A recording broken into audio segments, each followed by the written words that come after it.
Hello, it has been so many years since I posted on the long form internet content, but I am currently starting a new cosplay that shouldn't take me 90,000 years, aka 10 months, meaning that maybe I can finally film the process the whole way through again. Anyway, we are currently in a workshop because this cosplay is a Loki. I have made like 4 Lokis. I'm going to update one of my Lokis, it's going to be great. But why are we here? Because I have to 3D print a whole bunch of scales, and then I have to sand them all, and that's like the first thing that we're doing. And over there, we are doing a lot of pattern drafting, a lot of everything. Now, I usually make poor decisions right before conventions, and I've got a month till New York Comic Con, meaning that I have a month to make this Loki because I desperately want to wear it. And I'm stuck in this phase where I have to wait for all of my fabrics to arrive that I've ordered, so I can't like work on anything big. So I'm just, for the foreseeable future, currently sanding scales, which is not going to be the worst time. We will be talking about Jotunheim updates, which is the other one that I'm working on, which is going to be 800 scales, because I took my first foray into Blender. That was an experience. I am very glad I only had to model something like this versus something much bigger. But here we are, making Loki. Now, this is a very uncosplayed Loki because I am cosplaying the version of Loki from the first Thor movie that we see in the first, 10 minutes of the movie. And then maybe somewhere in the middle, and that's it. It's not big armor Loki, it's not Avengers, so it's really interesting because no one actually recognizes my Jotunheim Loki as Loki, because that's the only one that doesn't have green on it, because I'm assuming that because of the darkened color scheme, the green had to get onto it later. Like, the darkened color scheme makes it look green, but in reality, when you, brighten it up, it's not green. Which is kind of weird, but also it makes sense. Anyway, I'm also going to try and figure out how aluminum works so I can make the chest plate out of real aluminum. That's going to be an experience. We're gonna test it out. Anyway, I'm going to go sand for the foreseeable future.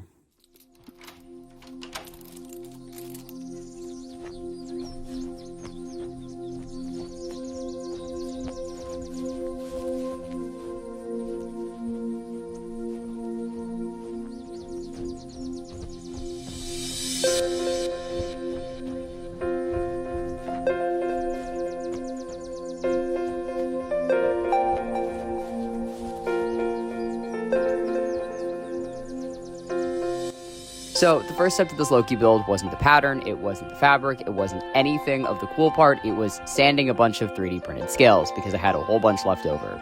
I had 120 left over from the last Loki build, turns out most of them were unusable, so I went into Blender and I made a new scale file, and then I had to print many of those. I had to print 800 more of those for a different Loki. This one has about 240 of those scales, so I had to sand 240 scales.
And yes, this took forever. This is the longest, most tedious process of any Loki, is the sanding of all the scales. I guess only the Thor 1 Lokis, because every other Loki only has maybe 120 on them. The Thor 1 Lokis have to have chainmail, scale mail scales.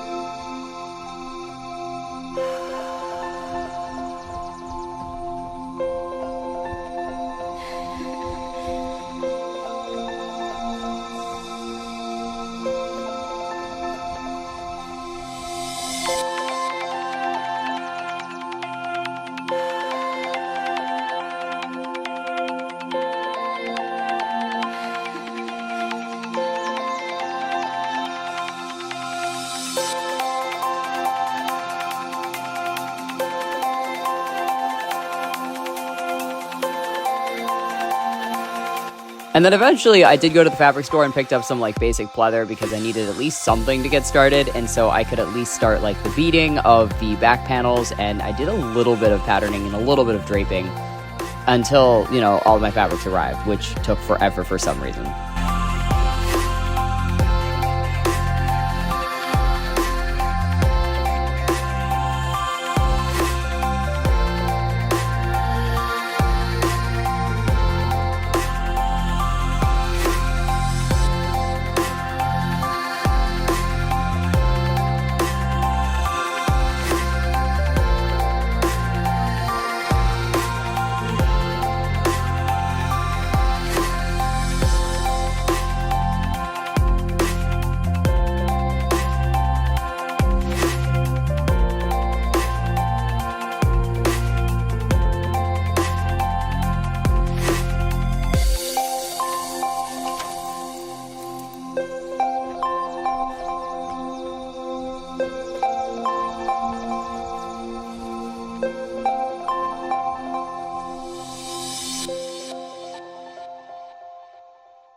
So I'm currently at the stage where I can't do anything until my fabrics arrive. So I'm like doing bits and pieces, aka I'm a lot of sanding. I have a little bit set up back there, like I have like the base of the coat, but I can't actually make the coat until I have the lining because I'm gonna flatline it, and then I have like some of the pieces, like the little beaded pieces in the back. And I'm working on the bracers right now, so I'll show you that, so I can at least get some stuff done. So this is what I've got for the bracers. I have foam covered stuff because he got this weird silver thing there. We have like this piece here, so we got the 4 straps.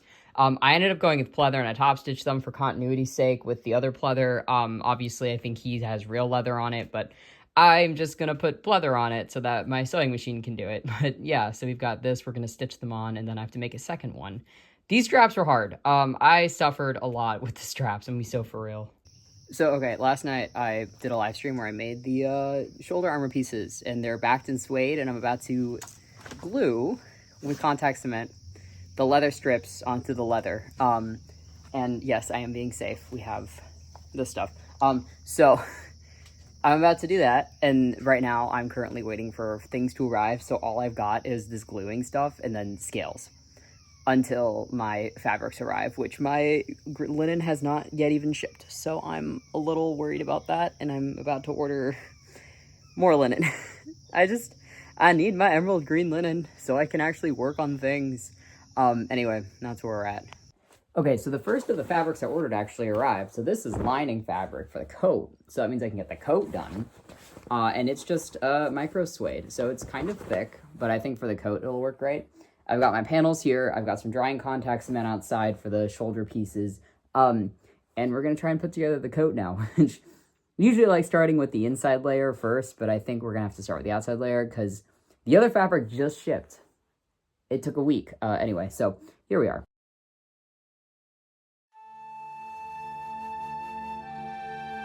So once the suede arrived, I had to figure out how to press suede and pleather, which meant pressing cloths, linen, and a lot of fun stuff because I was putting together the jacket, and it's a flatline piece with suede on the inside and pleather on the outside to give it structure and body because, oh my goodness, I'm obsessed with structure and body.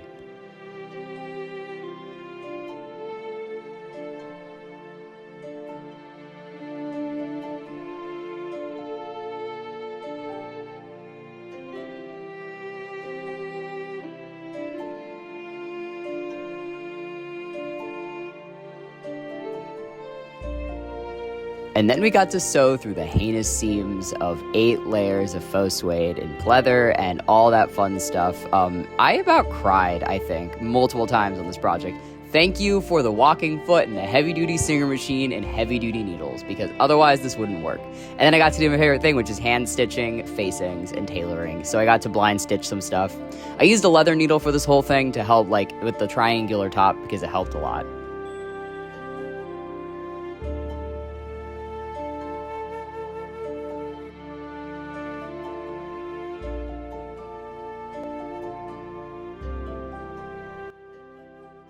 So anyway, hi, I am a fool. I drafted a collar at 22 inches, thinking I was going to go across the entire neckline, forgetting there is a single lapel, not 2 lapels, 1 lapel.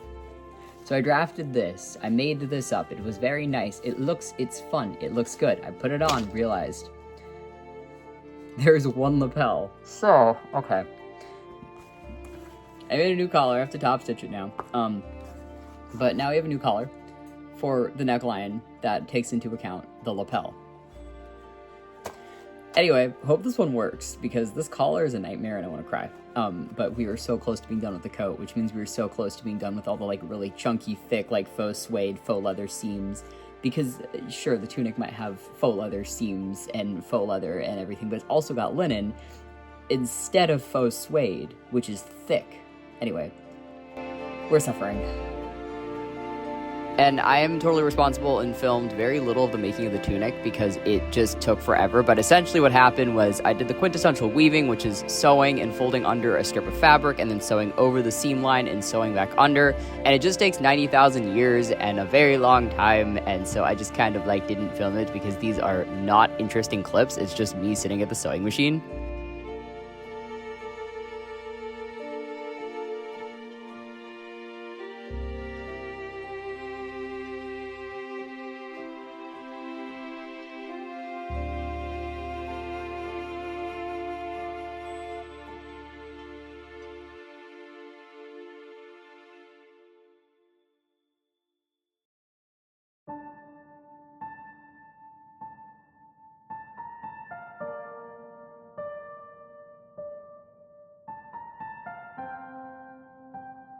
The cool thing I did, though, was I did a little leather punching. So I had leftover gold leather from a pair of gloves that turned out kind of defunct because the leather was too thick to turn.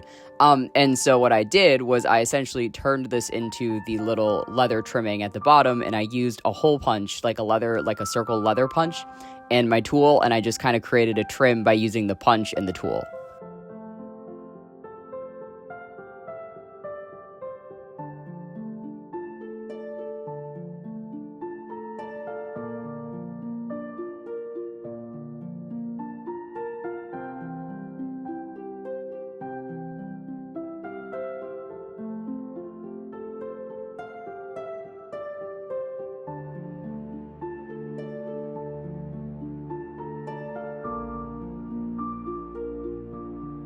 I just need to say real quick, I think Loki is the project right now that is converting me to using a thimble. Fun fact, there's green on it. But anyway, I keep stabbing myself in the finger with needles because I'm pushing through like layers of suede and leather. And so I think this is working out. So anyway, who am I? I don't know anymore. It's like late and I'm flatlining a piece of suede to leather, but only half of it. I finished I didn't even update y'all on that. Earlier, we did this. This is literally me just punching out holes in leather, but now I have a little trim that I get to put on the coat once I have things like put together, right? We're putting together the coat now, which means more sewing over heinous seams. And I'm being converted. I don't know what's going on. Anyway, slow progress. Listen, I told myself that I was gonna get this whole tunic done today, and I just sat down at the sewing machine and I realized it was sleeve time. I'm a little salty about that, but you know what? We're gonna fight through it because I gotta do sleeves, I gotta do zippers, I gotta do a lot of fun stuff. But we're gonna get it done because I am determined, very determined. We will have to bring out the really trash duct tape mannequin that fits me because I have to put a zipper in the back, and I can't like back zip myself into like a pin zipper. So that's gonna be fun. Then after the pants was just 3D printing time because I had to get the scale mail done and I had to get the armor done. So we just essentially got into 3D printing land. And to make the scale mail, I start with a series of ribbons. So I stitch onto a big boy ribbon at the top, which is going to be attached inside the tunic. I stitched a whole bunch of other ribbons because I had to test out how many ribbons. And then this just becomes a really weird strip. So it's essentially weaving a piece of scale mail. It becomes fabric at the end. It's really, really cool.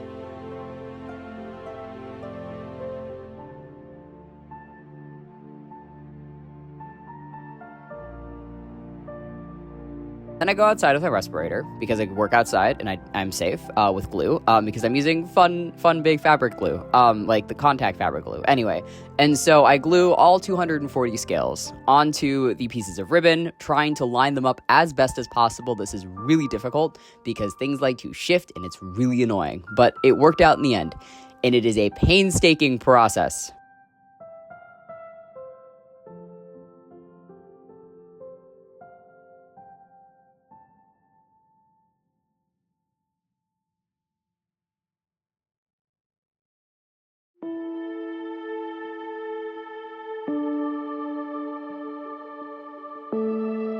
And this is what they look like, and then you get to paint them. Okay, so we've done plasti dipping here on the armor on the scales, right? So plasti dip, spray paint, it took out all the glue. We also have the chest piece, which means this is the last really big thing. It's gonna get a second coat, and then this is just gonna get spray painted. I have to do the back as well. Then I have to weather both sides, and then we are good to go. And I get to put everything together and finish the costume. The final step after putting together all the scale mail was to just weather it out so it looks a little less clean, because tragically you cannot keep things shiny, especially if they're metal and cosplay, because they're not going to stay shiny. And so what I did is essentially a wash of acrylic paint. I dry brushed it using 2 different brushes. One of them would have the paint on it, the other one did not have any paint on it. And then I'd go through and I'd use my finger and just blend it out to make it look natural. Now, I like using my finger. I know that's weird, but I do enjoy using my finger for blending, especially for weathering, and especially for like metal weathering, like using the black. So this is a fun, messy process, but I'm really happy it happened.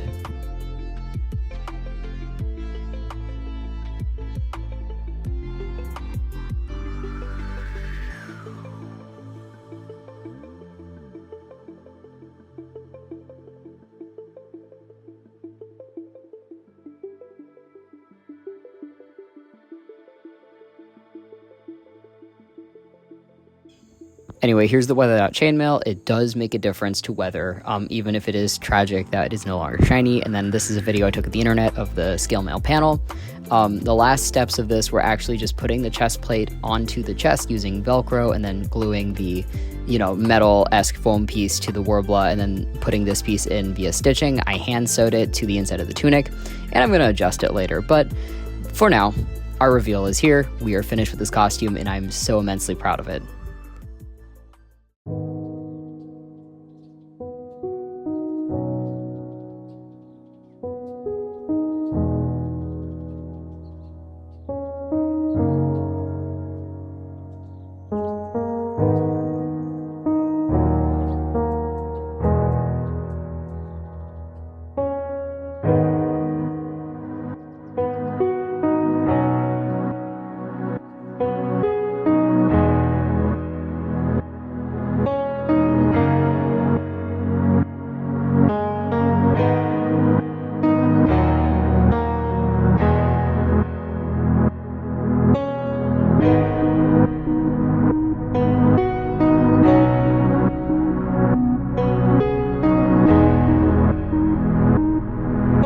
So I'm gonna film the wrap-up video on this one because I just spent an hour gallivanting it. I'm really sweaty. But okay, so I'm gonna make the Odin staff. That's gonna be a whole separate thing for Comic-Con, right? But for now, I'm immensely proud of this thing, right? So this was not supposed to be, I thought it was gonna take longer. But yeah, no, I'm really, really proud of how this turned out.